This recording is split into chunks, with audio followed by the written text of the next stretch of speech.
Right now আমি আছি হচ্ছে থাইল্যান্ডের খাওয়াতে।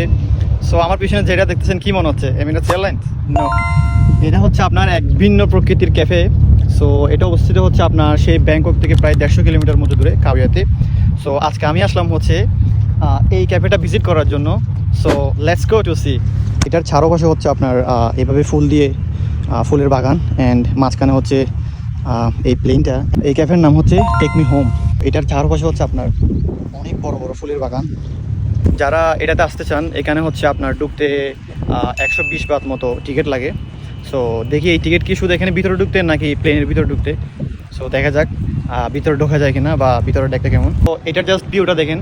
এটা হচ্ছে ক্যাফে, মানে টেক মি হোম প্লেনটা আর কি। সো এই পাশে হচ্ছে আপনার পুরাটাই ফুলের বাগান, অ্যান্ড একদম এই পাশে হচ্ছে পাহাড়। এখানে আর কোনোই কিছু নেই। সো এটা হচ্ছে আপনার এক মরুভূমির মাঝে, এক ফুলের বাগানের মাঝে এই ক্যাফেটা হচ্ছে নির্মাণ করা হয়েছে। খুব ইন্টারেস্টিং, আমার দেখে সুন্দর লাগছে, যার কারণে হচ্ছে ভিজিট করতে আসি। আমি মনে করছিলাম এটা মানে বিমানের মতো করে বানানো, বাট এটা আসলেই প্লেনকে হচ্ছে ক্যাফে বানানো হয়েছে। সো সব কিছু কিন্তু রিয়েলিস্টিক, যদি আপনি ধরে দেখেন তাহলে বুঝতে পারবেন এটা একদম প্লেনের বডি, অ্যালুমিনিয়ামের।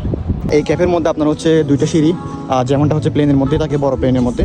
একটা হচ্ছে সামনের সিঁড়ি আর একটা হচ্ছে পিছনের সিঁড়ি। আই থিঙ্ক এই সিঁড়ি দিয়ে উঠতে হবে। সো লেটস গো। এই যে দেখেন পুরাটাই কিন্তু ফুলের বাগান, ছাড়ও পাশে ফুলের বাগান, মানে ঠিক ফুলের বাগানের একদম মাঝখানেই ক্যাফেটা। আমি এখন উঠতেছি হচ্ছে সেই ক্যাফের মধ্যে, আমি প্লেনের মধ্যে।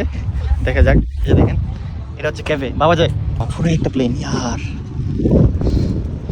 মাত্রই এই ক্যাফের ভিতরে ঢুকলাম, যেখানে পাইলট বসে সেখানে যাওয়া যাক। দেখেন ভিতরে কি সুন্দর করে ডেকোরেট করা হয়েছে। আমি হচ্ছে এখন এই প্লেনের পাইলট। Let's go. এটা এমন একটা বাইট দেওয়া হয়েছে যাতে হলিউড মুভির মধ্যে দেখলে দেখা যায় অনেক দিন পরে আছে প্লেনটা। সো কোনো পরিষ্কার করা হয় নাই। সো এই টাইপসের একটা বাইটস বোঝানোর জন্য প্লেনটা আসলে এইভাবে বিভিন্ন গাছ টাছ দিয়ে বোঝানো হয়েছে আর কি।